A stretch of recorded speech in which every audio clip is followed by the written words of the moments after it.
নমস্কার বন্ধুরা, মন্দিরা রান্নাঘরে সকলকে স্বাগত জানাই। আজকে একটা নতুন রেসিপি নিয়ে হাজির হয়ে গেলাম। বানাবো হচ্ছে কাঁচকলা আলু বড়া দিয়ে রসা। খেতে কিন্তু অসাধারণ, অবশ্যই একবার ট্রাই করবেন। আশা করব আপনাদের ভালো লাগবে। এর জন্য আমি ছোলার ডাল আর মুসুরির ডাল ভিজিয়ে নিয়েছি। আপনারা চাইলে শুধু এক রকমের ডাল দিয়েও কিন্তু এটা বানাতে পারেন। আমি বেশ 5-7 ঘন্টা ভিজিয়ে রাখার পর জল ঝরিয়ে এবার মিক্সিতে দিয়ে লঙ্কা দিয়ে ভালো করে ডালটা পেস্ট করে নেব। আর এখানে ঝাল আপনাদের পছন্দ মতন কম বেশি করে দেবেন। পেস্ট হয়ে গেছে, এবার একটা পাত্রে নামিয়ে নেব। পুরোটা নেওয়ার পর লবণ দিয়ে ভালো করে হাতের সাহায্যে ফাটিয়ে নেব।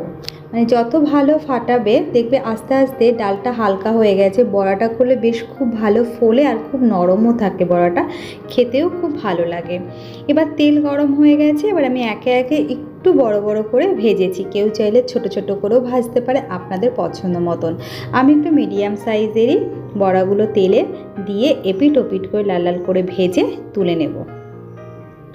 এভাবে একবার কাঁচকলা আলু দিয়ে আর ডালের বড়া দিয়ে রসা বানিয়ে দেখুন। আশা করব আপনাদের অনেক ভালো লাগবে। গরম গরম ভাত বা রুটির সঙ্গে দুটোই ভালো লাগে।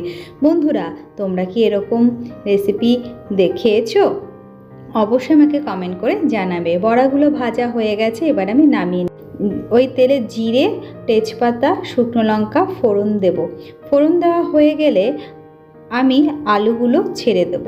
ডুমো ডুমো করে আলুগুলো কেটে রেখেছিলাম, সে আলুটা দিয়ে একটু লবণ দিয়ে লাল লাল করে ভেজে নেব।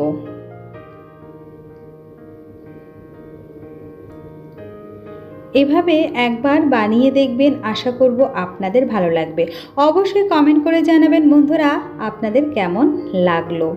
আলুটা লাল লাল করে ভাজা হয়ে গেলে এই আলুর ভেতরেই কাঁচকলা যে কেটে রেখেছিলাম সেই কাঁচকলাটাও দিয়ে দেব। আলু আর কাঁচকলা ভালো করে ভাজবো।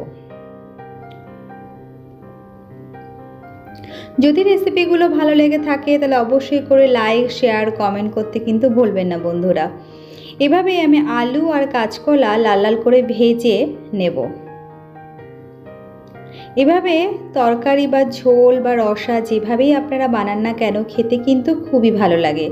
এরপর আমি পরিমাণ মতন হলুদ দিয়েছি। হলুদ দিয়ে আরেকটু নাড়াচাড়া দেব। দিয়ে দেবো স্বাদ অনুসারে লবণ। লবণটা কিন্তু আপনারা বুঝে দেবেন। ভালো করে হলুদ আর লবণ দিয়ে এই কাঁচকলা আলুটাকে ভেজে নেব। তারপরে দিয়ে দেবো একটা টমেটো কুচি।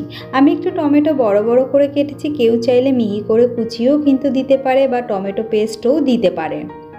দিয়ে আরেকটু নাড়াচাড়া দেব। এরপরে মশলা দেব একে একে। দিয়েছি 1 চামচের মতন আদা বাটা দিয়ে একটু নাড়িয়ে চাড়িয়ে নিয়ে নিলাম। এরপরে কিছু গুঁড়ো মশলা দেব। দিয়েছি 2 চামচের মতো জিরের গুঁড়ো, দিয়েছি 1 চামচের মতন লঙ্কা গুঁড়ো। লঙ্কা গুঁড়ো আপনাদের স্বাদ অনুসারে কিন্তু কম বেশি দেবেন।